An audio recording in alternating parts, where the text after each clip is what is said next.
Hello everyone. Coursera UPSC में आप सभी का स्वागत है। यूपीएससी प्रीलिम्स प्रैक्टिस सीरीज में आज हम देखेंगे हिस्ट्री की प्रैक्टिस करेंगे। इस सेट में हम टोटल 50 एमसीक्यू देखेंगे। हिस्ट्री का ये हमारा पहला सेट है। हमने इसके पहले जियोग्राफी, पॉलिटी प्रैक्टिस कर रखा है।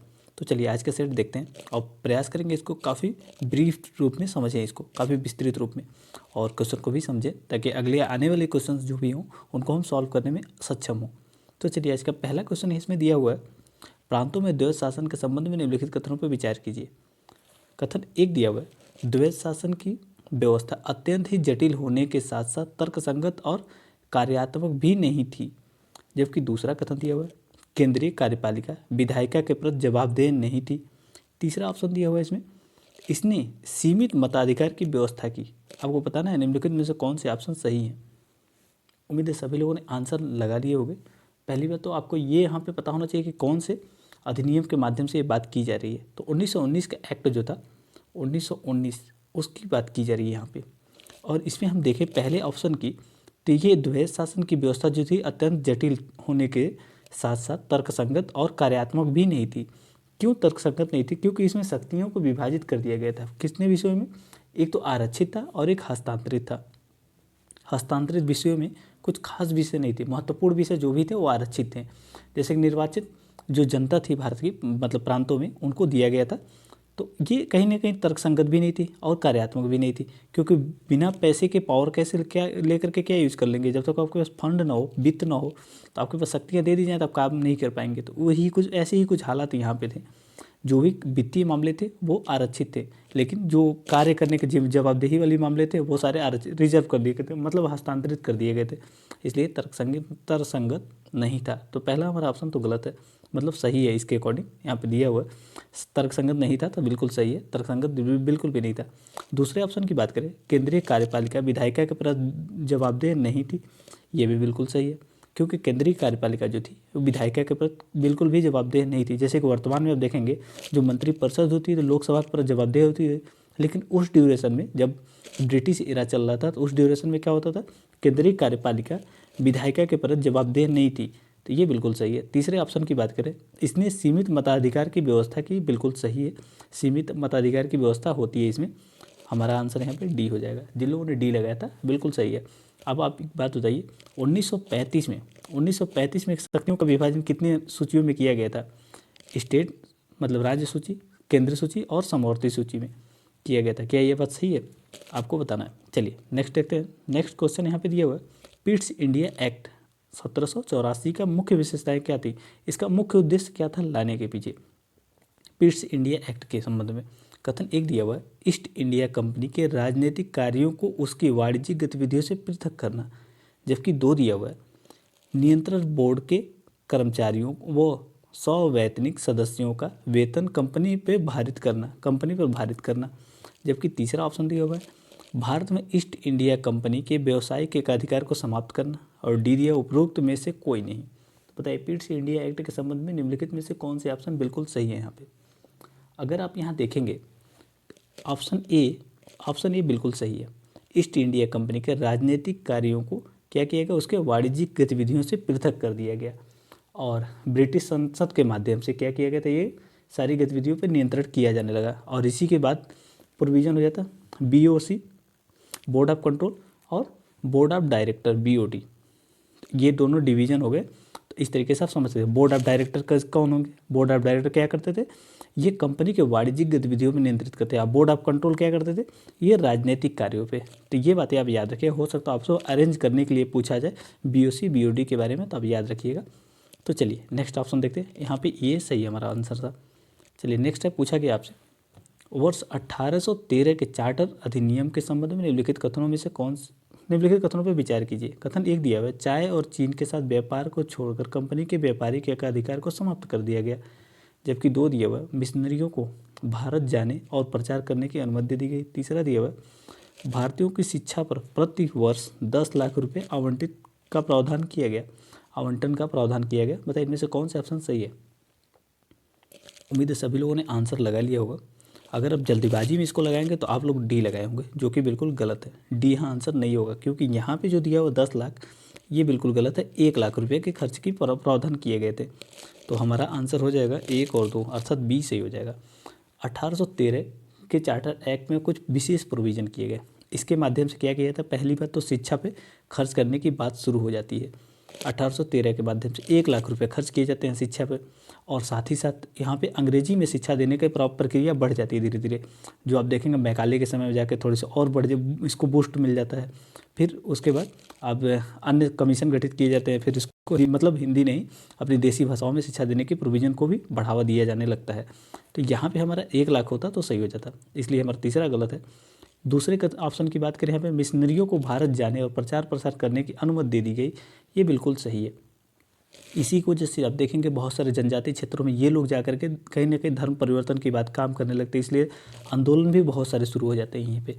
और इसके साथ साथ भारतीय समाज पे जो कुरीतियाँ थी उनको ये कहीं ना कहीं कुड़दने का प्रयास करते हैं, जिसकी वजह से कुरीतियों को समाप्त करने के लिए सती प्रथा को एक्ट लाया जाता है, उसको ख़त्म करने के लिए राजा राम मोहन राय द्वारा ब्रह्म समाज की स्थापना की जाती है। सारे प्रोविज़न इसी बीच में किए जाते हैं।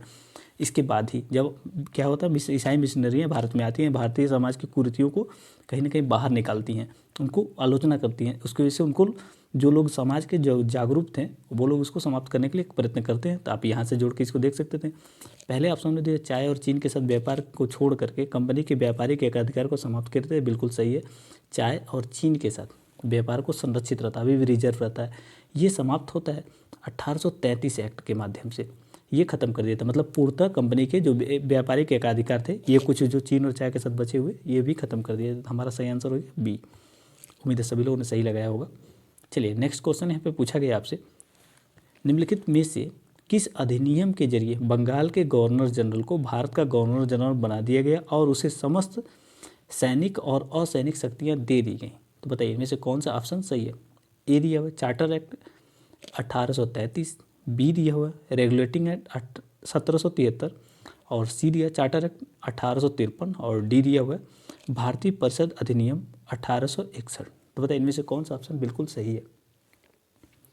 उम्मीद है सभी लोगों ने आंसर यहाँ लगा लिया होगा।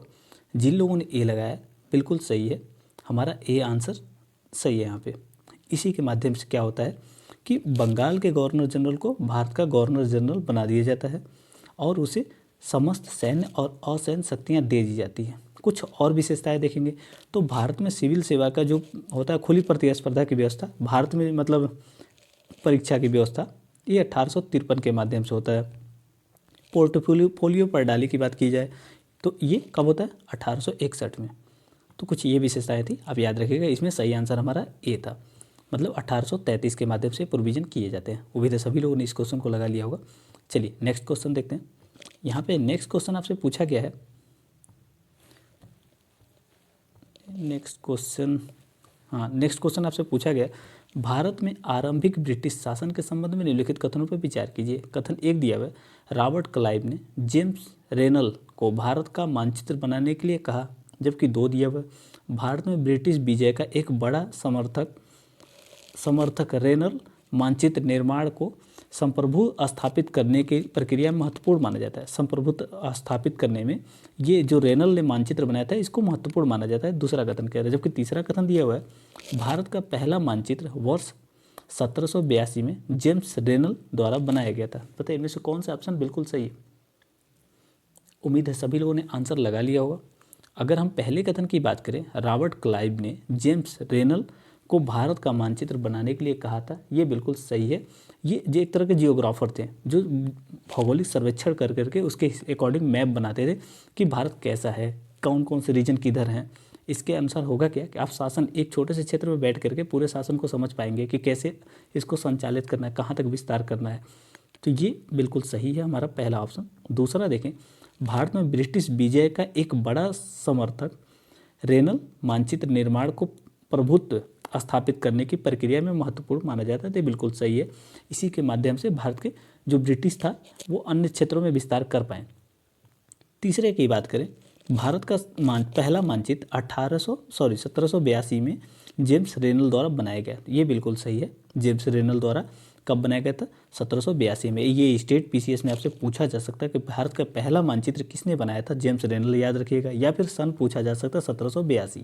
तो ये दोनों चीज़ें पूछी जा सकती हैं, आप इसको याद रखिएगा। हो सकता है दोनों एक ही साथ पूछ लिए जाए, 1782 या जेम्स रेनल, दोनों में से कोई पूछा जा सकता है। तो इसमें तीनों ऑप्शन बिल्कुल सही हैं। जिन लोगों ने डी लगाया था उनका बिल्कुल सही है, डी याद रखिएगा। और किसने इसको, किसके आदेश पे बनाया गया था? तो रॉबर्ट क्लाइव के द्वारा, रॉबर्ट क्लाइव के आदेश पे बनाया गया था। दोनों बातें याद रखिएगा। तो चलिए अगला देखते हैं हम। पूछा जाए आपसे कि बंगाल का एटलस का निर्माण कब हुआ था? बंगाल एटलस का, तो ये इसी समय हुआ था, इसी ने बनाया था, जेम्स रेनल ने। और वो कब बनाया था? 1789 में, 1789 में बनाया था। बंगाल एटलस का निर्माण किया था इसने, जेम्स रेनल ने। जो एटलस वर्तमान में हम देखते हैं कुछ उसी तरह का एटलस था, जो बंगाल के भौगोलिक परिस्थितियों को व्यक्त करता था। चलिए नेक्स्ट क्वेश्चन से पूछा गया है,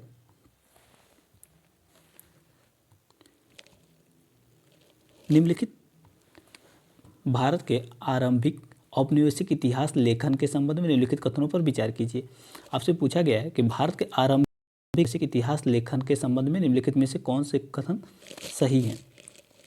ए दिया हुआ है, जेम्स मिल ने वर्ष 1817 में ब्रिटिश भारत का इतिहास की रचना की।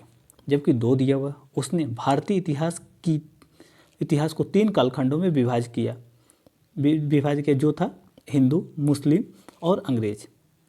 तीसरा ऑप्शन दिया हुआ है यहाँ पे, जेम्स मिल वास्तव में कभी भारत नहीं आया, लेकिन उसका यह विश्वास था कि एशियाई समाजों में सभ्यता का स्तर यूरोप की तुलना में काफ़ी नीचे है। तो बताइए इनमें से कौन सा ऑप्शन बिल्कुल सही है? उम्मीद है सभी लोगों ने आंसर लगा लिया होगा। जिन लोगों ने डी लगाया बिल्कुल सही है, यहाँ पे डी दिया हुआ, मतलब तीनों ऑप्शन सही हैं। जेम्स मिल ने 1817 में ब्रिटिश भारत का इतिहास लिखा था, मतलब the history of British India की रचना की। उसने क्या लिखा था इसमें कि भारतीय इतिहास 3 कालखंडों में रहा हुआ है। सबसे पहले हिंदू थे, उसके बाद इस्लाम आया, मतलब मुस्लिम, उसके बाद क्या हुआ? ब्रिटिश, मतलब पहले सबसे असभ्य हिंदू थे, फिर उसके बाद थोड़ा सा सुधार हुआ तो उससे बना इस्लाम, इस्लाम के बाद से जो हुआ वो ब्रिटिश एरा, मतलब सबसे सभ्यता अच्छा सभ्य भारतीय समाज था वो ब्रिटिश एरा में, ये बताने का प्रयास किया। जबकि जेम्स मिल भारत में कभी आया ही नहीं था, भारतीय मतलब यहाँ तक कि कह लें यूरोपीय सभ्यता के बारे में कुछ भी नहीं जानता था, एशियन सभ्यता के बारे में कुछ भी नहीं जानता था। बस एक एजम्पशन के माध्यम से उसने अपनी पूरी बुक को लिख दिया था, जिसको कहते हैं the history of British India. तो हमारा सही आंसर यहाँ पर हो जाएगा डी। चलिए नेक्स्ट क्वेश्चन आपसे पूछा गया है, निम्नलिखित में से कौन भारत में यूरोपीय शक्तियों के आगमन के क्रम में सही क्रम को दर्शाया गया है? एक दिया हुआ है डच, फ्रांसीसी, पुर्तगाली और ब्रिटिश, जबकि बी दिया हुआ है यहाँ पे पुर्तगाली, ब्रिटिश, फ्रांसीस और डच। सी दिया हुआ है ब्रिटिश, पुर्तगाली, डच, फ्रांसीसी, और डी दिया हुआ है पुर्तगाली, डच, ब्रिटिश और फ्रांसीसी। तो बताइए इनमें से कौन से ऑप्शन बिल्कुल सही हैं? उम्मीद है सभी लोगों ने आंसर लगा लिया होगा। जिन लोगों ने लगाया है डी बिल्कुल सही है। पुर्तगाली कब आते हैं? 1498 में, ये 1498 में पुर्तगाली आते हैं। फिर डच की बात कर लेते हैं, डच कब का आते हैं? ये 1596 में, 1596 में आ जाते हैं डच। ब्रिटिश की बात कर लेते कब आते हैं? ये 1599 में ब्रिटिश, ये 1599, 31 दिसंबर 1599 को ब्रिटिश की रानी जो थी इनको फरमान जारी करके मतलब ईस्ट की तरफ व्यापार करने के, साउथ ईस्ट की तरफ व्यापार करने के लिए परमिशन दे देती हैं। वहीं अगर फ्रांसिस की बात करें, फ्रांसिस आते हैं 1664 में। तो हमारा ये अरेंज हो गया, हमारा डी आंसर यहाँ पे सही था। जिन लोगों ने डी लगाया था उनका बिल्कुल करेक्ट आंसर है। चलिए नेक्स्ट क्वेश्चन देखते हैं। नेक्स्ट क्वेश्चन आपसे पूछा गया है, भारत में डच औपनिवेशिक के संबंध में निम्नलिखित कथनों पर विचार कीजिए। इनमें से सही कथन आपसे पूछा गया है। कथन एक दिया हुआ है, 1605 में मुसलिपट्टनम में पहला डच कारखाना स्थापित किया गया। जबकि दो दिया हुआ है, 1759 में बेदारा की लड़ाई में अंग्रेजों के हाथों उनकी निर्णायक हार हुई। इस लड़ाई में अंग्रेजों का नेतृत्व रॉबर्ट क्लाइव ने किया था। जबकि तीसरा दिया हुआ बिगड़ती आर्थिक स्थिति, अत्यधिक विकेंद्रीकरण, मसाला व्यापार को प्राथमिकता और अंग्रेजों की तुलना में कमजोर नौसैनिक डचों के पतन के प्रमुख कारण थे। तो बताइए इनमें से कौन से ऑप्शन बिल्कुल सही हैं? किस संबंध में? जो डच थे औपनिवेशिकरण के संबंध में ऑप्शन कौन कौन से सही हैं? इसमें मूलतः ये पूछा जाना चाहिए डचों के पतन के मूल कारण कौन से थे, क्योंकि ज़्यादातर पतन के बारे में पूछे गए। लेकिन एक ऑप्शन जो दिया है वो पहला 1605 में मुसलिपट्टनम में पहला डच कारखाना स्थापित हुआ, ये बिल्कुल सही ऑप्शन है, हमारा पहला सही है। जबकि दूसरे की बात करें जो 1759 में होता है, बेदारा की लड़ाई में अंग्रेजों के हाथों क्या होता है, उनकी निर्णायक हार होती है। और इस लड़ाई में अंग्रेजों का नेतृत्व रॉबर्ट क्लाइव कर रहा था, रॉबर्ट क्लाइव के द्वारा ये हार जाते हैं। तीसरा ऑप्शन दिया हुआ है बिगड़ती आर्थिक स्थिति अत्यंत केंद्रीकरण, विकेंद्रीकरण नहीं था, केंद्रीकरण, मतलब हर बात पे उनको परमिशन लेके काम करना पड़ता, हर एक्शन के पीछे एक मतलब परमिशन लेना पड़ता था। उम्मीद है सभी लोगों ने डी लगाया होगा, जिन लोगों ने डी लगाया था उनका बिल्कुल सही है, डी आंसर यहाँ करेक्ट होगा। चलिए नेक्स्ट क्वेश्चन देखते हैं। नेक्स्ट पूछा गया आपसे भारत में यूरोपियों के आगमन के संबंध में निम्नलिखित कथनों पर विचार कीजिए। कथन एक दिया हुआ है डच खोजकर्ताओं ने भारत में यूरोपीयों के आगमन का मार्ग प्रशस्त किया। जबकि दो दिया हुआ यहाँ पे भारत के समुद्री मार्गों पर एकाधिकार स्थापित करने के लिए पुर्तगालियों ने ब्लू वाटर पॉलिसी अपनाई। बताइए इनमें से कौन सा ऑप्शन सही नहीं है। उम्मीद है सभी लोगों ने आंसर लगा लिया होगा, जिन लोगों ने ए लगाया बिल्कुल सही है।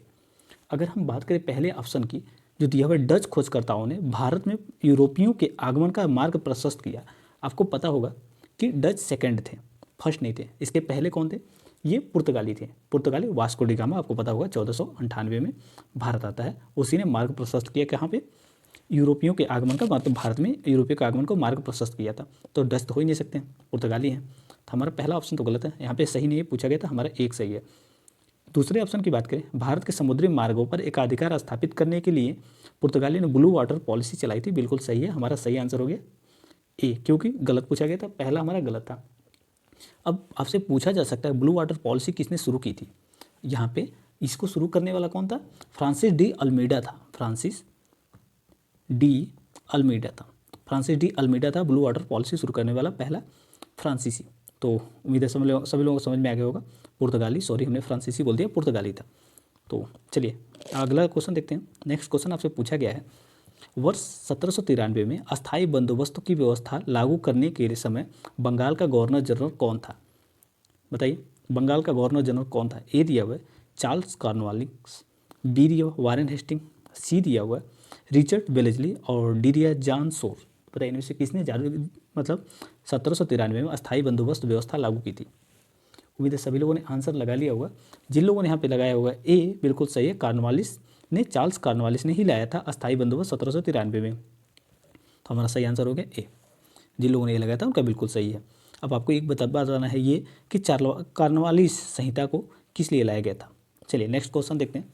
नेक्स्ट क्वेश्चन आपसे पूछा गया है सहायक संधि के संबंध में निम्नलिखित कथनों पर विचार कीजिए। कथन एक दिया हुआ है इस संधि की शर्तों के अनुसार भारतीय राज्यों को कंपनी द्वारा संरक्षित किया जाना था, लेकिन उन्हें सहायक सेना के लिए भुगतान भी करना पड़ता था, जिसे कंपनी द्वारा राज्यों की सुरक्षा के उद्देश्य से रखा जाता था। तो बताइए इनमें से कौन सा ऑप्शन सही है, क्या पहला सही है। इसके बाद नेक्स्ट देखते हैं, यहाँ पे पहला ऑप्शन सही है। चलिए नेक्स्ट देख लीजिए, नेक्स्ट में से कौन से ऑप्शन सही है।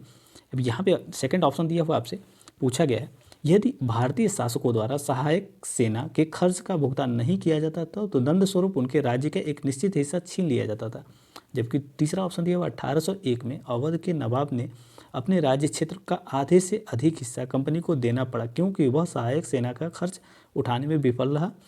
इसी तरह हैदराबाद को भी अपने राज्य क्षेत्र को सौंपने के लिए मजबूर किया गया। बताइए इनमें से कौन सा ऑप्शन सही है। इसमें से तीनों ऑप्शन सही हैं। होता क्या था, सब्सिडरी अलायंस के मामले में ब्रिटिश की जो सेना होती थी, ये काफ़ी चालाकी से ये लोग क्या करते थे, जो भी शासक होते थे उनको ये बोलते थे कि आपके जो भी आंतरिक मामले हैं उनको छोड़ करके बाह्य मामलों से हम आपकी रक्षा करेंगे, और इसलिए आप हमारी एक सेना को रखेंगे जिसको कहा जाता है सहायक सेना। अब इसके खर्च उस राज्य पे ही रखने पड़ते थे, राज्य ही इन सेना के सारे खर्चे उठाती थी। अब ऐसे में होता क्या था, अंग्रेज को बिना खर्च किए हुए एक सेना तैयार हो गई अंग्रेजों की। साथ ही साथ ये राज्य किसी से विदेशों से मतलब संबंध नहीं रख सकते थे, उनसे किसी प्रकार के युद्ध नहीं कर सकते थे। अब ऐसे में क्या हुआ, इनका जो एक क्षेत्र था ब्रिटिश का, वो दूसरे क्षेत्र में के भी संघर्ष नहीं हुआ तो इनके किसी तरह के खर्च नहीं आएंगे। तो एक तरह से शांति स्थापित करने का भी एक तरह से प्रयत्न था ये। तो पहला ऑप्शन तो आपको समझ में आ गया होगा कि अगर ये खर्चे नहीं भुगतान करते तो इनकी ज़मीनें भी हड़प ली जाती थी। और ऐसे ही क्या हुआ था, अवध का भी और साथ ही साथ हैदराबाद की भी ज़मीनें छीन ली गई थी। तो हमारा सभी ऑप्शन इसमें सही है, जिन लोगों ने डी लगाया था उनका बिल्कुल सही है। चलिए नेक्स्ट ऑप्शन देखते हैं। अगर आपसे पूछ लिया जाए कि सबसे पहले किसका छीना गया था, इस मामले में सबसे पहले किस राज्य को मतलब सहायक संधि के माध्यम से लिया गया था, सबसे पहले किस के लिए ली गई थी, किसका राज्य पे पहला मतलब पहला राज्य कौन ऐसा था जिसने सहायक संधि ली थी, अपनाई थी। तो सबसे पहले कौन था, हैदराबाद था। हैदराबाद याद रखिए कि सबसे पहला था, कब, 1798 में हैदराबाद पहला था। और इसको शुरू कौन किया था, बेलेजली ने किया था। बेलेजली ने शुरुआत किया था इसका सहायक संधि का। तो चलिए इतनी सी बातें थी, उम्मीद है आपको पता होंगी ये सारी बातें। चलिए अगला देखते हैं। अगला पूछा गया आपसे, आंग्ल मैसूर युद्ध के संबंध में निम्नलिखित कथनों पर विचार कीजिए। लिख दिया हुआ है, आंग्ल मैसूर प्रतिद्वंदिता का कारण अंग्रेजों का लालच तथा भय था। जबकि दूसरा दिया हुआ है, टीपू सुल्तान के पुर्तगालियों से मित्रवत संबंध थे जिन्होंने उसकी सेना के आधुनिकीकरण में महत्वपूर्ण भूमिका निभाई। तीसरा दिया हुआ है, तृतीय आंग्ल मैसूर युद्ध के पश्चात मैसूर और ईस्ट इंडिया कंपनी के मध्य श्रीरंगपट्टनम की संधि हुई थी। तो बताइए इनमें से कौन सा ऑप्शन सही है। उम्मीद है सभी लोगों ने आंसर लगा लिए होंगे। अगर पहले ऑप्शन की बात किया जाए यहाँ पे, आंग्ल मैसूर प्रतिद्वंदिता का कारण अंग्रेजों का लालच और भय था, तो बिल्कुल सही है। पहला जो युद्ध होता है आंग्ल और मैसूर युद्ध, इसका पहला मुख्य कारण यही था कि उनके अंदर लालच थी कि क्षेत्र विस्तार किया जाए। साथ ही उनको भय था कि अंग्रेजों से इनका संबंध मतलब फ्रांसीसियों से, ये जो मैसूर टीपू सुल्तान थे, हैदर अली थे, इनके संबंध बढ़ रहे थे, मतलब अर्थात विशेष रूप से टीपू सुल्तान के। तो ऐसे में उनको भय भी था और लालच भी था विस्तार करने का। तो पहला ऑप्शन तो सही है। दूसरे की बात करें, टीपू सुल्तान के पुर्तगालियों से, यहाँ पे पुर्तगाली जो दिया हुआ है, से मित्रोत संबंध थे जिन्होंने उसकी सेना के आधुनिकीकरण में महत्वपूर्ण भूमिका निभाई। पुर्तगाली नहीं थे, यहाँ फ्रांसीसी होगा, इसलिए दूसरा ऑप्शन गलत है। तीसरे ऑप्शन की बात करें, तृतीय आंग्ल मैसूर युद्ध के पश्चात मैसूर और ईस्ट इंडिया कंपनी के मध्य श्रीरंगपट्टनम की संधि होती है, ये बिल्कुल सही है। आपसे पूछा जाए कि हैदर अली की मृत्यु कौन से मतलब प्रथम, द्वितीय, तृतीय और चतुर्थ में किस मतलब आंग्ल मैसूर युद्ध में हैदर अली की मृत्यु हो जाती है, ये आपको बताना है कि किस में उनकी मृत्यु हो जाती है और उसके बाद श्रीरंगपट्टनम की संधि होती है। तो हमारा 1 और 3 सही होगा, सी इसमें करेक्ट आंसर होगा। सी जिन लोगों ने लगाया था उनका बिल्कुल सही। आपको बताना है हैदर अली की मृत्यु कौन से आंग्ल मैसूर युद्ध में होती है। चलिए अगला है, आंग्ल मराठा युद्ध के संबंध में निम्नलिखित कथनों पर विचार कीजिए। कथन 1 दिया हुआ है, मराठों के उत्तराधिकार की लड़ाई में अंग्रेजों को उनके आंतरिक मामलों में हस्तक्षेप का मौका मिला। जबकि दूसरा दिया हुआ है, 1802 में हुई बेसिन की संधि के तहत पेशवा ने अंग्रेजों की सहायता स्वीकार कर ली। तीसरा दिया हुआ, तृतीय आंग्ल मराठा युद्ध में मराठाओं की जीत हुई। बताइए इनमें से कौन से ऑप्शन सही है। उम्मीद है सभी लोगों ने आंसर लगा लिया होगा। अगर जिन लोगों ने डी लगाया उनका बिल्कुल गलत है, क्योंकि तृतीय आंग्ल मराठा युद्ध में मराठाओं की जीत नहीं होती है, अंग्रेजों की जीत होती है, इंग्लिश की मतलब ब्रिटिश की जीत होती है। हमारा तीसरा ऑप्शन तो गलत हो गया। पहले ऑप्शन की बात करें, मराठों के उत्तराधिकार की लड़ाई में अंग्रेजों को उनके आंतरिक मामलों में हस्तक्षेप का मौका मिला, ये बिल्कुल सही है। हमारा यहाँ पे अगर देखें पहले ऑप्शन में, तो पहला बिल्कुल सही है। पानीपत की तृतीय मतलब यहाँ पे देखेंगे मराठाओं के उत्तराधिकार की लड़ाई में अंग्रेजों को उनके आंतरिक मामलों में हस्तक्षेप का मौका मिला, बिल्कुल सही है। दूसरे ऑप्शन की बात करें, 1802 में बेसिन की संधि के तहत पेशवा ने अंग्रेजों की सहायता स्वीकार कर ली, बिल्कुल सही है। हमारा सही आंसर हो जाएगा इसमें 1 और 2, बी हमारा करेक्ट आंसर है। जिन लोगों ने बी लगाया था उनका बिल्कुल सही है। आप एक बार बुक खोल के अपना आंग्ल मराठा युद्ध देख लेंगे तो बेटर रहेगा। चलिए नेक्स्ट देखते हैं। नेक्स्ट क्वेश्चन आपसे पूछा गया है डलहौजी की हड़प नीति के संबंध में। ऑप्शन 1 दिया हुआ है, डलहौजी ने भारतीय राज्यों को 3 वर्गों में विभाजित किया और प्रत्येक राज्य पर हड़प नीति को अलग अलग लागू किया। जबकि दूसरा दिया, इस नीति के तहत सर्वप्रथम सतारा पर अधिकार किया गया। तो बताइए इनमें से कौन सा कथन सही है। उम्मीद है सभी लोगों ने आंसर लगा लिया होगा। जिन लोगों ने सी लगाया उनका बिल्कुल सही है। देखिए डलहौजी ने कब शुरू किया था इसको, 1848 में इसको शुरू करता है और जैसे ही 1857 की क्रांति शुरू होती है मतलब 1856 तक तो ये चलता ही है। तो इसलिए डलहौजी ने इसमें क्या किया था, राज्यों को 3 वर्गों में विभाजित कर दिया था। एक तो वो जहाँ पे इनका प्रत्यक्ष शासन था, दूसरा वो जो इनके सब्सिडरी अलायंस थे, और तीसरे वो जो पूर्णतः सेपरेट थे, मतलब अलग थे, स्वायत्त थे। तो ऐसे में जो पहले थे उनको क्या था, उनको मतलब हर तरीके से पूरा रेगुलेट करते, लेकिन दूसरे वाले में जो सब्सिडरी अलायंस थे उनके बच्चे अगर नहीं थे तो बिना परमिशन के बच्चे गोद नहीं ले सकते थे। ऐसे में पहला जो सतारा जो राज था, इसको इस नीति के तहत पहली बार उसको अधिग्रहण किया गया, अर्थात उसको मतलब उस पर अधिकार स्थापित किया गया था। तो हमारा सही आंसर यहाँ पे हो जाएगा 1 और 2 दोनों, सी हमारा सही आंसर था। चलिए नेक्स्ट क्वेश्चन देखते हैं। यहाँ पे भू राजस्व नीति दिया और वर्ष दिया हुआ। आपको इसमें बताना है कि कौन से ऐसी भू राजस्व नीति थी जो सबसे अधिक क्षेत्रों पर स्थापित की गई थी। पहला दिया अस्थायी बंदोबस्त, अस्थायी बंदोबस्त का सामने दिया वर्ष 1793। दूसरा दिया रैयतवाड़ी व्यवस्था 1840, महालवाड़ी 1822। तो बताना है आपको कौन सा सही सम्मिलित नहीं है। उम्मीद है सभी लोगों ने आंसर लगा लिया होगा। अगर हम अस्थायी बंदोबस्त की बात करें, ये 1793 में आती है, सही है। कार्नवालिस लेके आता है, बिल्कुल सही है। अस्थायी बंदोबस्त 1793 में आता है लॉर्ड कार्नवालिस के माध्यम से। तो हमारा पहला ऑप्शन तो सही है। रैयतवाड़ी बात करें, रैयतवाड़ी व्यवस्था यहाँ पे 40 जो दिया हो ये गलत है, 1820 में आता है, थॉमस मुनरो के माध्यम से आता है। तो ये हमारा अगर 1820 होता तो सही हो जाता है, 1820 नहीं थे इसलिए गलत है। अगर हम तीसरे की बात करें, महालवाड़ी व्यवस्था की बात कर लें, तो ये 1822 में आता है और इसको लाता कौन सा, हाल्ट मैकेंजी, हाल्ट मैकेंजी। तो हमारा यहाँ पे हो गया बी आंसर सही, क्योंकि तीसरा तो सही है। महालवाड़ी व्यवस्था कौन लाता है, हाल्ट मैकेंजी। तो ये हमारा सही हो गया बी। अब आपसे हमने पूछा था कि सबसे बड़े क्षेत्र पे किसको स्थापित किया गया था, तो आपको याद रखिएगा रैयतवाड़ी जो था 51%, 51% भूभाग पे था। फिर वहीं देखिए अस्थायी बंदोबस्त कितने क्षेत्रों पे था, अस्थायी बंदोबस्त 19% भूभाग पे था। फिर वैसे अगर पूछ ले महालवाड़ी व्यवस्था कितने क्षेत्रों पर था, ये 21% पे था, 21% पे था, 22 में लाया जाता है। हाल्ट मैकेंजी इसको इम्प्लीमेंट करता है। तो आपको समझ में आ गया होगा। और यहाँ पे रैयतवाड़ी व्यवस्था को लाने का कौन सा था, थॉमस मुनरो एंड रीड। तो ये बातें याद रखिएगा। 1820 में इसको इंप्लीमेंट किया था। कितने क्षेत्रों पे था ये, 19% क्षेत्र पे। चलिए नेक्स्ट देखते हैं। उसमें सही नहीं पूछा गया था, दूसरा ऑप्शन सही था क्योंकि वो गलत था। चलिए नेक्स्ट आपसे पूछा गया 1857 के विद्रोह के कारणों के संदर्भ में निम्नलिखित कथनों में से कौन सा कथन सत्य है।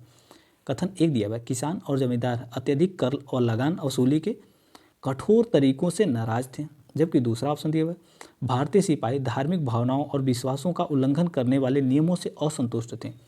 तीसरा ऑप्शन दिया हुआ, भारतीयों ने यह महसूस किया कि सामाजिक सुधार की आड़ में अंग्रेज उनकी पारंपरिक जीवन शैली को नष्ट कर रहे हैं। तो बताइए इनमें से कौन से ऑप्शन सही है। मुझे सभी लोगों ने आंसर लगा लिया होगा और जिन लोगों ने डी लगाया उनका बिल्कुल सही है, डी यहाँ पे करेक्ट होगा क्योंकि यहाँ पे सभी ऑप्शन सही हैं। आप डी यहाँ देख सकते हैं, सभी सही हैं। अब अगर हम बात करें यहाँ पे सभी ऑप्शन की, आप लोगों ने इथिक्स में पढ़ रखा होगा, किसी भी सामाजिक बुराई को एक दिन में सुधारा नहीं जा सकता। अंग्रेज कई सारी ऐसी नीतियों के माध्यम से जबरन सुधारवादी प्रक्रियाओं को अपनाने लगे, जिसकी वजह से भारतीय समाज ने ये महसूस किया कि अंग्रेज जो थे वो सामाजिक सुधार की आड़ में कहीं ना कहीं हमारी परंपरागत शैली को नष्ट कर रहे हैं। और ये भी बात सच है कि ये इन्हीं के आड़ में मतलब ईसाईकरण कर रहे थे भारतीय समाज का। तो ये हमारा तीसरा ऑप्शन तो बिल्कुल सही है। दूसरे की बात करें, जो सिपाही थे उनकी धार्मिक भावनाओं और विश्वासों का उल्लंघन किया जा रहा था। जैसे कि हो गया जो मुस्लिम थे उनको सुअर के मतलब ऐसा माना जाता है, आप लोगों ने पढ़ा होगा कि जो बंदूकें थी उनकी गोली उस पर सुअर की चर्बी लगाई जाती है। वहीं हिंदुओं के लिए गाय की चर्बी का यूज़ किया जाता था। इसलिए सिपाहियों की धार्मिक भावनाओं और विश्वासों का उल्लंघन किया जा रहा था। फिर पहले की बात करें, पहले ऑप्शन की, किसान और जमींदार अत्यधिक कर और लगान वसूली के कारण कठोर तरीके से नाराज थे। ये बहुत जटिल तरीके से इनसे वसूला जा रहा था।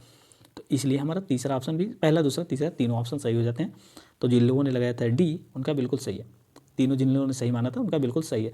आपकी तैयारी बहुत शानदार चल रही है। चलिए नेक्स्ट देखते हैं। अगला पूछा गया है 1857 के विद्रोह के बाद अंग्रेजों द्वारा किए गए व्यापक बदलावों के संबंध में निम्नलिखित कथनों में से पर विचार किए।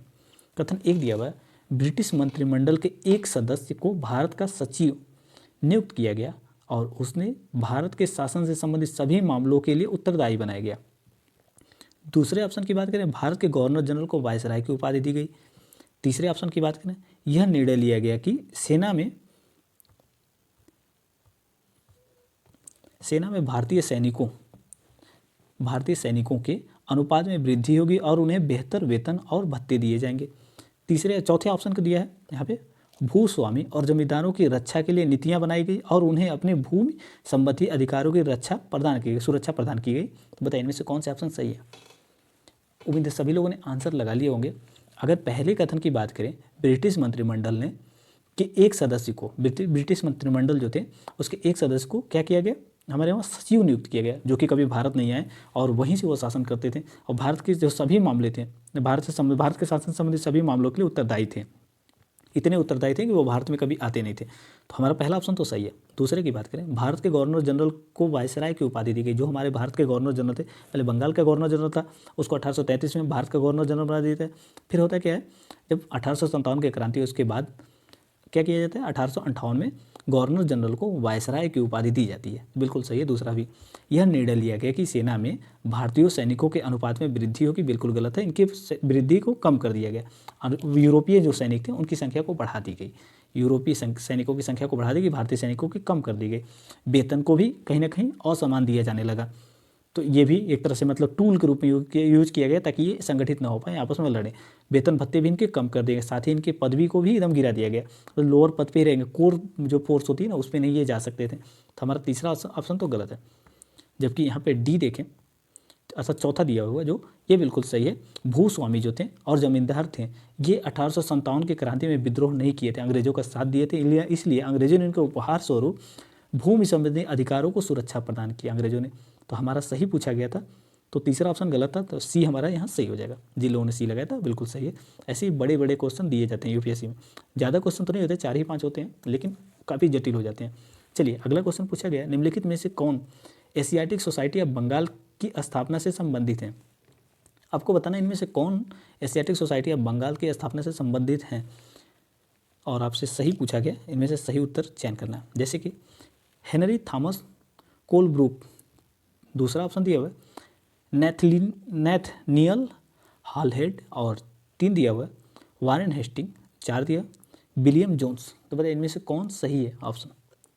उम्मीद है सभी लोगों ने आंसर लगा लिया होगा। वारेन हेस्टिंग को जिन लोगों ने एलिमिनेट किया है बिल्कुल सही है, ये वारेन हेस्टिंग का इससे संबंध बिल्कुल भी नहीं है। अब ये स्थापना कब होता है, एशियाटिक सोसाइटी ऑफ बंगाल की स्थापना होती 1784 में।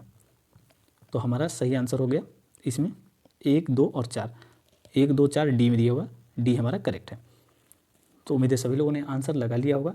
ये इसका उद्देश्य क्या था, एशियाटिक सोसाइटी ऑफ बंगाल का उद्देश्य क्या था, स्थापना करने का इसका उद्देश्य क्या था, प्राचीन जो ग्रंथ थे उनका अनुवाद करना, ताकि अंग्रेज जो है भारतीय शासन व्यवस्था को अच्छी तरीके से संचालित कर पाएँ। फिर से दोबारा 1857 की क्रांति जैसे क्रांति न हो, आंदोलन न हो, एक शिथिल तरीके से शासन इनका लंबे समय तक संचालित हो सके। इसलिए जो भारतीय ग्रंथ थे उनका अध्ययन करके समझ सकें कि भारत में किस तरह की कंट्रोवर्सी है। जैसे कि मुस्लिमों का ईरान मतलब इस्लाम का अध्ययन कर करके समझ सकते हैं कि इनकी जो शासन व्यवस्था कैसी है। फिर वैसे हिंदुओं के गीता अन्य ग्रंथों का अध्ययन करके इनके बारे में समझ सकते थे। फिर दोनों के मौजूद कंट्रोवर्सी फैलाते, और इसका प्रतिफल क्या हुआ 1857 के 1947 में आप देखा होंगे भारत और पाकिस्तान जैसे 2 राज्य बन गए, इसी के कारण था। और हिंदू सभा, मुस्लिम लीग, इन सब का गठन भी इन्हीं के कारणों से होता है, क्योंकि भारतीय समाज को विभाजन के रूप में शुरू करवा देते हैं यहीं से। तो 1884 में क्या होता है, इसका उद्देश्य ये रहता है एशियाटिक सोसाइटी ऑफ बंगाल का कि जो प्राचीन ग्रंथ है उनका अनुवाद करना। ये सकारात्मक दृष्टिकोण तो लगता है, लेकिन सकारात्मक था नहीं। चलिए अगला पूछा हुआ है, वुड डिस्पैच के संदर्भ में निम्नलिखित कथनों पर विचार कीजिए। कथन 1 दिया हुआ है, यूरोपीय ज्ञान के विपरीत इसने प्राच्य शिक्षा के लाभों पर बल दिया। दूसरा दिया हुआ है, डिस्पैच के बाद विश्वविद्यालय शिक्षा प्रणाली स्थापित करने के लिए कदम उठाए गए। तो बताइए इनमें से कौन से ऑप्शन सही हैं। फिर सभी लोगों ने आंसर लगा लिया होगा। जिन लोगों ने लगा क्या लिया होगा, देखिए यहाँ पे ऑप्शन जो दिया हुआ है ए अर्थात केवल 1, बी दिया हुआ है केवल 2, सी दिया हुआ है दोनों, और डी दिया उपरोक्त में से कोई भी नहीं। तो आप इसके हिसाब से आप आंसर चुन सकते हैं। देखिए पहले ऑप्शन की बात करें तो ये गलत है, क्योंकि इसमें प्राच्य शिक्षा प्रणाली की बात किया गया है, जो कि गलत है। यहाँ पे क्या था, यूरोपीय शिक्षा की प्रणाली की बात की गई थी इंग्लिश में अर्थात। तो हमारा यहाँ पे पहला गलत है। दूसरे की बात करें, वुड डिस्पैच के बाद विश्वविद्यालय शिक्षा प्रणाली की स्थापना के लिए कदम उठाए जाने लगे, ये बिल्कुल सही है। इसके बाद से देखेंगे कि विश्वविद्यालय शिक्षा प्रणाली बढ़ने लगती है, जैसे कोलकाता विश्वविद्यालय, मद्रास, बॉम्बे विश्वविद्यालय, इनकी स्थापना होना शुरू हो जाता है। और इसकी शुरुआत कौन थे, ये जो थे यहाँ पे वुड, ये कौन थे आप लोगों को पता होगा, हम लोगों ने शुरू में ही देखा था BOD, BOC, board of control, board of director. तो ये बोर्ड ऑफ कंट्रोल के सदस्य थे, board of control, BOC board of control. अब आप बताइए बोर्ड ऑफ कंट्रोल क्या करती थी, क्या कंपनी मामले देखती थी, राजनीतिक। तो आपको पता होगा कंट्रोल, यहाँ से सी से कंट्रोल याद रखिए, ये क्या करते थे, राजनीतिक मामले देते। उसके ये अध्यक्ष थे जो वुड डिस्पैच थे, चार्ल्स वुड, ये उसके अध्यक्ष थे, और इन्हीं के दिशा निर्देश में लाया गया था। यूरोपीय ज्ञान के विपरीत नहीं, यूरोपीय ज्ञान को मतलब इंग्लिश में शिक्षा देने की बात की गई थी, उसके लाभों पर बात किया गया था। तो ऐसे में हमारा सही आंसर हो जाता। चलिए यहाँ पे देख लीजिए एक बार, सी हमारा, बी हमारा सही हुआ, क्योंकि पहला गलत था यहाँ पे। दूसरा सही था, बी हमारा सही आंसर होगा। जिन लोगों ने बी लगाया था उनका बिल्कुल सही है। चलिए नेक्स्ट क्वेश्चन आपसे पूछा गया है यहाँ पे पुस्तक, एक मिनट एक, चलिए यहाँ पे अगर आपसे पूछा गया है पुस्तक और लेखक, एक दिया हुआ गुलामगिरी, सामने दिया हुआ ताराबाई शिंदे, सामने दिया ज्योतिबा फूले, 3 दिया हुआ गिफ्ट टू मोनोथेइस्ट अर्थात राजा राम मोहन राय दिया हुआ, चौथा दिया हुआ सत्यार्थ प्रकाश दयानंद सरस्वती। बताइए इनमें से कौन सा सही सुमेलित है। उम्मीद है सभी लोगों ने आंसर लगा लिया होगा, अगर जिन लोगों ने इसमें लगाया है बी उनका बिल्कुल सही है। गुलामगिरी की बात करें, गुलामगिरी किसकी, ज्योतिबा फूले की। स्त्री पुरुष तुलना ताराबाई शिंदे की है, स्त्री पुरुष तुलना ताराबाई शिंदे की है। गिफ्ट टू मोनोथेइस्ट ये राजा राम मोहन राय की है। तो और सत्यार्थ प्रकाश दयानंद सरस्वती का बिल्कुल सही है, हमारा बी आंसर यहाँ पे करेक्ट होता है। चलिए नेक्स्ट क्वेश्चन देखते हैं। नेक्स्ट पूछा गया आपसे ईवी रामास्वामी, यहाँ पे व्यक्ति दिया हुआ उनसे संबंधित आंदोलन, ईवी रामास्वामी का दिया हुआ है मंदिर में प्रवेश आंदोलन, जबकि दूसरा दिया हुआ है BR अम्बेडकर आत्मसम्मान आंदोलन, और 3 दिया हुआ है घासीदास सतनामी आंदोलन, और 4 दिया हुआ सैयद अहमद खां अलीगढ़ आंदोलन। तो बताइए इनमें से कौन सा सही है। व्यक्ति और आंदोलन कौन किससे जुड़े हुए थे। उम्मीद है सभी लोगों ने आंसर लगा लिया होगा। अगर पहले की बात करें ईवी रामास्वामी, ये किससे संबंधित है, आत्मसम्मान आंदोलन। ईवी रामास्वामी जुड़े हुए हैं आत्मसम्मान आंदोलन, ये एक तरह से ब्राह्मणों के खिलाफ था, केरल में चलाया गया था ईवी रामास्वामी के निर्देशन में आत्मसम्मान आंदोलन ब्राह्मणों के खिलाफ था। वहीं BR अम्बेडकर के द्वारा चलाया गया था मंदिर में प्रवेश आंदोलन। तो हमारा पहला दूसरा तो गलत हो गया। घासीदास द्वारा चलाया गया था सतनामी आंदोलन, तो ये छत्तीसगढ़ में था सतनामी, तो ये बिल्कुल से। गुरु घासीदास सब लोग नेशनल पार्क भी सुने होंगे, टाइगर रिजर्व भी उसको दिया गया, तो ये चीज़ें आपने सुना होगा, तो ऐसे भी अंदाजा लगा सकते हैं सतनामी आंदोलन गुरु घासीदास से संबंधित है। ये सतनामी आंदोलन कहाँ से, छत्तीसगढ़ है। वहीं देखें सैयद अहमद खान ने कहाँ पे चला, अलीगढ़ में आंदोलन चलाया था। ये इसका उद्देश्य क्या था, सैयद अहमद खान ने जो अलीगढ़ में आंदोलन चलाया था, इसका उद्देश्य ये था कि निम्न जाति का उत्थान के लिए काम करना। तो चलिए यहाँ पे एक तरह से मतलब मुस्लिम रिफॉर्म भी था, आधुनिकीकरण उसके लिए काम करना था। और सतनामी, ये सभी धर्मों का कुल हिस्सा जितने भी आंदोलन यहाँ पे दिए हुए हैं, इन सभी आंदोलनों का मूल भावना यही था कि जो निम्न कम्युनिटी के हैं उनको आगे बढ़ाना, कहीं ना कहीं सामाजिक रिफॉर्म था। तो हमारा यहाँ पे हो जाएगा 2 और 3 और 4 सही है, अर्थात सी हमारा करेक्ट हो जाएगा, क्योंकि ईवी रामास्वामी के संबंध आत्मसम्मान आंदोलन और BR अम्बेडकर का मंदिर प्रवेश आंदोलन, तो पहला दूसरा गलत था। उम्मीद आपको समझ में आ गया होगा। चलिए नेक्स्ट क्वेश्चन देखते हैं। नेक्स्ट क्वेश्चन दिया हुआ है 19वीं-20वीं सदी के सामाजिक सुधार आंदोलनों के संदर्भ में निम्नलिखित कथनों पर विचार कीजिए। कथन 1 दिया हुआ हिंदू विधवा पुनर्विवाह अधिनियम 1856 में पारित हुआ, जबकि दूसरा ऑप्शन दिया हुआ बाल विवाह प्रतिषेध अधिनियम 1829 में पारित किया गया। बताइए इनमें से कौन से ऑप्शन सही है। उम्मीद है सभी लोगों ने आंसर लगा लिया होगा। जिन लोगों ने अगर दूसरे ऑप्शन को गलत माना है बिल्कुल सही है, यहाँ 1829 नहीं है 1929 है, 1929 होगा तो करेक्ट हो जाता। हमारा दूसरा ऑप्शन तो गलत है। हिंदू विधवा पुनर्विवाह अधिनियम कब लाया जाता है, 1856 में। सती प्रथा अधिनियम कब लाया जाता है, 1829 में। तो हमारा सही आंसर यहाँ पे होगा ए यहाँ पे करेक्ट आंसर है। अब इसमें आपसे पूछा जाता है कि बाल विवाह प्रतिषेध अधिनियम में आयु कितनी रखी गई थी। तो इसमें याद रखिएगा पुरुषों के लिए 18 वर्ष और महिलाओं के लिए न्यूनतम आयु कितनी थी, 16 वर्ष। तो ये दोनों कंडीशन अब याद रखिएगा, आपसे पूछे जा सकते हैं कि बाल विवाह प्रतिषेध अधिनियम 1929 में जो बालक की आयु कितनी थी और बालिका की आयु कितनी थी। तो जो महिलाएं थी उनकी 16 वर्ष और बच्चों के जो मेल थे उनकी 18 वर्ष। उससे अगर कम उम्र की शादी हो रही है तो वो बाल विवाह माना जाता था। उम्मीद आपको समझ में आ गया होगा। चलिए नेक्स्ट क्वेश्चन देखते हैं। अगला पूछा गया आपसे यंग बंगाल आंदोलन के संदर्भ में निम्नलिखित में से कौन से कथन सत्य हैं। कथन 1 दिया हुआ है इसके नेतृत्व एक युवा आंग्ल भारतीय हेनरी डेरोजियो द्वारा मतलब उन्होंने किया था। दूसरा ऑप्शन दिया हुआ इसे फ्रांसीसी क्रांति से प्रेरणा मिली, जबकि सी दिया हुआ इसने सार्वजनिक शिक्षा पर बल दिया और भारतीयों के अधिकारों के लिए आवाज़ उठाई। डी दिया उपरोक्त में से सभी। तो बताइए इनमें से कौन सा ऑप्शन सही है। उम्मीद है सभी लोगों ने आंसर लगा लिया होगा। जिन लोगों ने डी माना उनका बिल्कुल सही है। देखिए यंग बंगाल आंदोलन का संबंध क्या था, इसमें यह था हिंदू कॉलेज के संस्थापक थे हेनरी डेरोजियो। इन्होंने क्या किया था, इसको आंदोलन को प्रारंभ किया था, इसका नेतृत्व किया था और ये फ्रांसीसी क्रांति से प्रेरित थे। इसमें समानता, स्वतंत्रता, बंधुत्व जैसी भावनाओं को आगे बढ़ा रहे थे ये। और तीसरे की बात करें इसने सार्वजनिक शिक्षा पर बल दिया और भारतीयों के अधिकारों के लिए आवाज़ उठाई, मतलब भारतीयों के जैसे कि इनको शिक्षा से दूर रखता था, तो इन्होंने शिक्षा, सार्वजनिक शिक्षा पर बल दिया था कि सभी को शिक्षा मिल सके। अब जैसे कि आज भी सार्वजनिक शिक्षा तो मिलती है, सभी को सर्व शिक्षा अधिकार है, लेकिन गुणवत्तापूर्ण शिक्षा का अधिकार कौन देगा? तो इसी तरह से इन्होंने शुरुआत तो किया था, वहाँ से सार्वजनिक शिक्षा पर बल देने की बात की थी। तो डी हमारा सही, यहाँ पे सभी सही हैं। चलिए नेक्स्ट देखते हैं। नेक्स्ट यहाँ पे पूछा गया आपसे, निम्नलिखित में से कौन ब्रिटिश नीतियों के कारण भारत के औद्योगिकरण के लिए उत्तरदायी थे? ये काफ़ी इंपॉर्टेंट है, मेंस में हमेशा पूछे जाते हैं ऐसे। ब्रिटिश नीतियों के कारण भारत के औद्योगिकरण के कौन कौन से उत्तरदायी कारक थे? जैसे कि एक दिया हुआ गुमास्ता के माध्यम से ब्रिटिश कंपनी का हस्तक्षेप, दूसरा दिया हुआ देसी राजाओं तथा राजघरानों का पतन, तीसरा दिया हुआ भारतीय व्यापारियों के विरुद्ध भेदभाव की नीतियाँ। तो बताइए इनमें से कौन सा ऑप्शन सही है जिसकी वजह से भारत के जो उद्योग थे वो धीरे धीरे नष्ट होने लगे? उम्मीद है सभी लोगों ने आंसर लगा लिया होगा। देखिए गुमास्ता, यहाँ से सभी लोगों को कन्फ्यूजन लग रहा होगा। गुमास्ता क्या थी? ये कंपनी के एक्ट थे, इसके माध्यम से होता क्या था, अपनी वस्तुओं पे ये कम कर लगाते थे।